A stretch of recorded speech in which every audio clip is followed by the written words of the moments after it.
Hello বন্ধুরা, wbporashona.com চ্যানেলে সবাইকে স্বাগত।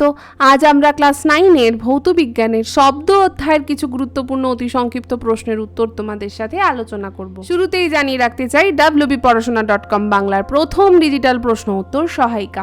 পাঠ্য বিষয়ের বিভিন্ন প্রশ্নের উত্তর আলোচনা তোমরা যদি বিনামূল্যে পড়তে চাও তবে এখনই ভিজিট করো আমাদের ওয়েবসাইট wbporashona.com এ। লিংক ডেসক্রিপশন বক্সে দেওয়া আছে। তোমরা যারা হোয়াটসঅ্যাপ ইউজ করো তাদেরকে বলছি তারা চাইলে আমাদের হোয়াটসঅ্যাপ চ্যানেলে জয়েন করতে পারো, তারও লিংক ডেসক্রিপশন বক্সে দেওয়া আছে। চলো শুরু করি আজকের আলোচনা। প্রথম প্রশ্ন, ম্যাক সংখ্যা কি? উত্তরটা হচ্ছে কোনো বস্তুর বেগ ও ওই মাধ্যমে শব্দের বেগের অনুপাতকে বস্তুটির ম্যাক সংখ্যা বলে। অনেকবার পরীক্ষায় এসেছে, ভালোভাবে বুঝে নেবে। দ্বিতীয় প্রশ্ন, শ্রুতিগোচর শব্দের কম্পাঙ্কের পাল্লা কত? শ্রুতিগোচর শব্দের কম্পাঙ্কের পাল্লা হলো 20 হার্টজ থেকে 20,000 হার্টজ। তৃতীয় প্রশ্ন, কম্পাঙ্কের একক কি? উত্তরটা হলো কম্পাঙ্কের একক হার্জ। চতুর্থ প্রশ্ন, শব্দ জলের মধ্যে দিয়ে যেতে পারে কি? উত্তরটা হচ্ছে হ্যাঁ, শব্দ জলের মধ্যে দিয়ে যেতে পারে। তাহলে তরল মাধ্যমেও শব্দ যাতায়াত করতে পারে। পরের পার্টে যাবার আগে একটা অন্য বিষয় আলোচনা করব। তোমরা ক্লাস 9-এ উঠেছো, হিস্ট্রি, জিওগ্রাফি, জীবনবিজ্ঞান, ভৌতবিজ্ঞান প্রচুর পড়াশোনা করতে হচ্ছে, কিন্তু মোটা মোটা বই দেখলে ভয় পাচ্ছ, ঘাবড়ে যাচ্ছ। তাই তোমাদের চিন্তা নেই, তোমাদের জন্য wbporashona.com নিয়ে এসেছে এক নজরে শর্ট নোটস, যাকে বলছি আমরা to the point E book series. পাওয়া যাচ্ছে হিস্ট্রি, জিওগ্রাফি, জীবনবিজ্ঞান এবং ভৌতবিজ্ঞানের ওপর। কি থাকছে? প্রতিটা সাবজেক্টের প্রতিটা অধ্যায়ের সমস্ত গুরুত্বপূর্ণ পয়েন্টস আমরা এই ইবুকে একত্রিত করেছি। যে পয়েন্টসগুলো যদি ভালো করে পড়ে নাও তাহলে কিন্তু পরীক্ষায় আর কোনো ধরনের প্রশ্নের উত্তর লিখতেই অসুবিধা হবে না। তবে মন দিয়ে পড়তে হবে। তাও মাত্র 30 পাতার মধ্যে পেয়ে যাচ্ছ প্রতিটা সিলেবাস। হ্যাঁ, মোটা সহায়িকায় ভয় পাচ্ছ, আর ভয় নেই, তোমাদের জন্য আমরা রোগা ইবুক এনেছি, যাতে মাত্র 30 পাতায় সম্পূর্ণ সিলেবাস তোমরা পেয়ে যাচ্ছ। এখনই কিনতে চাইলে স্ক্রিনে দেওয়া নাম্বারটাতে আমাদের সাথে হোয়াটসঅ্যাপ করো, 9614581033।